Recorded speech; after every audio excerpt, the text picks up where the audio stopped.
Now for our story. It was morning of the day Bill Meade's custody suit was to be finally settled. In a few hours, the child Kit had brought back from California was to be given legally into the care of one or the other of the claimants. Kit, who had attempted to use Lisa Fenner's baby as a means to restore her marriage, or Bill, who felt a sincere fatherly devotion toward the little boy he believed to be his son. But before that decision was made, the young woman Bill loves was to be submitted to the merciless examination of Kit's lawyer, for Farnsworth had subpoenaed Peggy as a witness. Now, while Lefty Larkin, Peggy, and her fiancé Nicholas Dorn drive to the courtroom at Huntsville in the Lane's rather shabby sedan, Lily Devon and Randy, Aunt Mary's son, speed along the highway toward Huntsville in the little pickup truck. Well, Randy, won't be long now. No, but the next few hours aren't going to be very pleasant. I was thinking the same thing. Poor Peggy. She didn't get much rest last night. I guess she was having nightmares. Really? Yeah. She woke me up once talking in her sleep. I couldn't make much sense out of it. Something about Kit and the baby. And then all of a sudden she sat straight up in bed and said very clearly, as if she were reciting, "Justice is like a fish. It slips away when you try to catch it." She must have read that somewhere, and it stuck in her mind. Oh, it sure gave me the creeps anyway. But she lay right down again without even waking up. You know, it's funny when you get mixed up in something like this, the law and such. It makes you realize that you're not really a free individual, even if you think you are. I don't get you. Well, I mean, you go along minding your own business, doing pretty much as you please. Then some little cog slips, and you find out you're not just an individual roaming around on the loose. You're part of something 1,000 times bigger than you are. And there's no way to escape, even if you wanted to. You mean whether Peggy wants to or not, she has to get up on that stand today and testify, because the court said she had to. Yeah, that's right. And even though we'd all like to protect her, save her from it somehow, not a darn thing we can do. Yeah. I never thought of it that way, but you're right. I only hope this whole deal isn't going to sour Peggy on things generally. She's had so much trouble over Bill Meade, I'm afraid she may sort of crawl into a shell. Oh, I don't know, Lily. If you mean she may get bitter, defeated. Well, you could hardly blame her if she did. But you never know. Maybe it would be the best thing. Once she finds out that being in love with someone just means a lot of grief and headaches. Who said it does? I did. Oh, come on now, Lily. You don't really believe that, do you? Brother, you should know how much I believe it. The best protection a gal can have is realizing you can't beat the game. You're bound to lose, so it's better not to play at all. Still trying to convince yourself the only way to keep from getting hurt by life is not to live completely. Just sort of nibble around the edges. Sure. I believe that. You know, that's a pretty silly attitude for a girl like you. Silly. Partner, when you say that, smile. Sure it is. You're afraid to give in to your emotions. What are you keeping yourself on ice for, Lily? Or maybe I should say, who?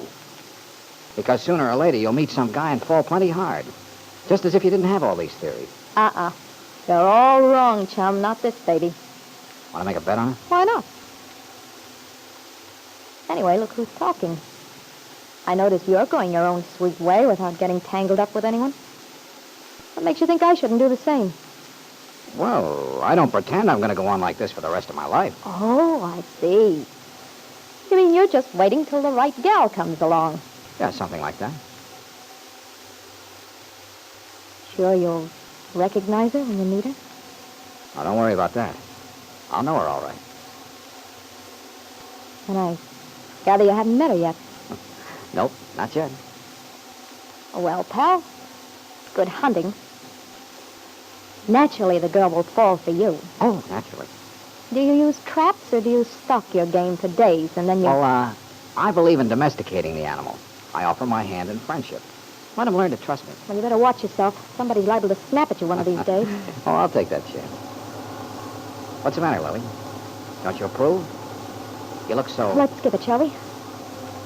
Anyway, here we are. Oh, yeah. Well, you better go on in. I have to take the truck over to the depot. How come? Well, Mom wired for me to leave it there for her. I'll walk back. When does Aunt Mary get to town? There's a train at 10:30. If she's on it. Well, I sure hope she is. Let's see, it's 1:15 now. Court opens at 10, doesn't it? Yeah. Oh, you better hurry back then. Mm-hmm. See you inside. Yeah. I think I'll go on in and keep an eye on the Calvert gang, just in case they try to pull any fast ones.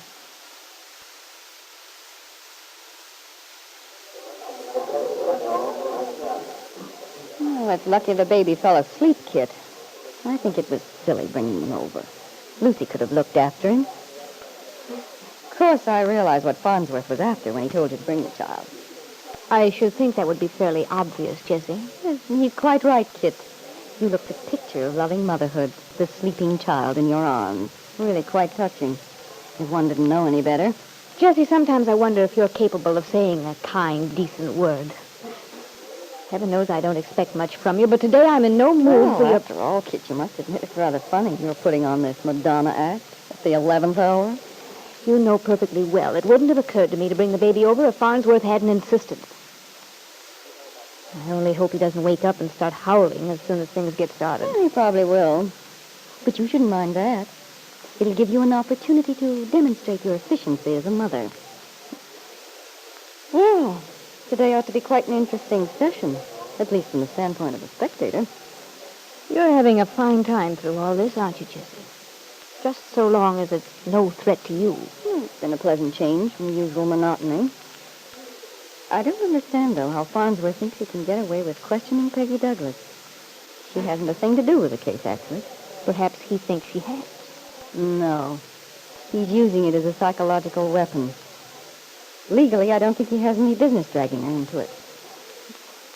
I don't imagine she's looking forward to it much, poor little thing. Poor little thing. Poor, downtrodden little innocent. Oh, really, Jessie? I marvel at you, Kit. I should think even your conscience would bother you, thinking what you've done to that girl's life. Well, I assure you my conscience isn't bothering me at all. So far as the Lanes are concerned, I'm rather enjoying myself. That's just what I mean, Kit. You're utterly ruthless. I'm honest. How many people like their enemies? You don't, that's certain. No.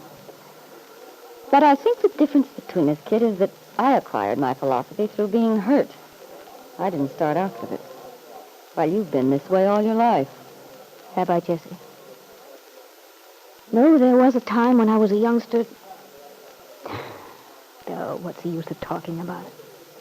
This is how I feel now, and the way I'll always feel from now on. Oh, here I see. The whole Lane clan.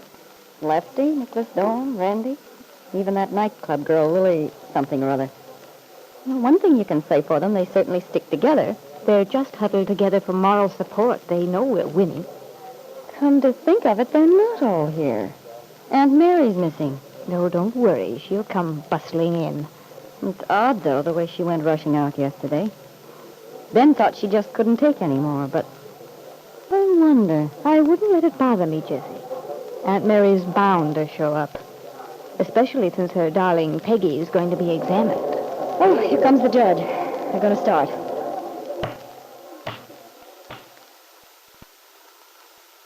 As Judge Willoughby walked in, the crowd rose, ready to take the oath of allegiance to the flag, which would open the session. In a moment, Peggy would be called to the witness stand. Nervously, Randy Lane and Lefty looked over their shoulders toward the door, hoping to catch sight of Aunt Mary coming down the corridor with a calm, assured walk. Suppose she'd missed the train. They needed her wisdom and courage. But there was no sign of Aunt Mary as the last day of the trial began.